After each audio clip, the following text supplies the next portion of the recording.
numero 4 per l'Hydros, atleta che criteria di quest'anno ha vinto il bronzo in questa gara, Viola Magoga. Al suo fianco in corsia numero 5 per la Leosport e criteria di quest'anno argento nei 50 farfalla, Emma Haver. In corsia numero 6 la ritroviamo per i nuotatori trentini, 5 medaglie d'oro per lei criteria, Eyof la scorsa estate, Sara Gusperti.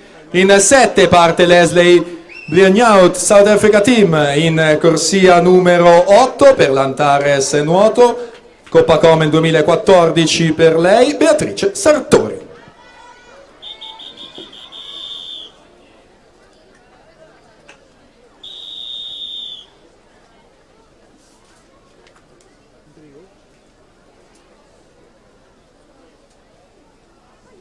Take your mark.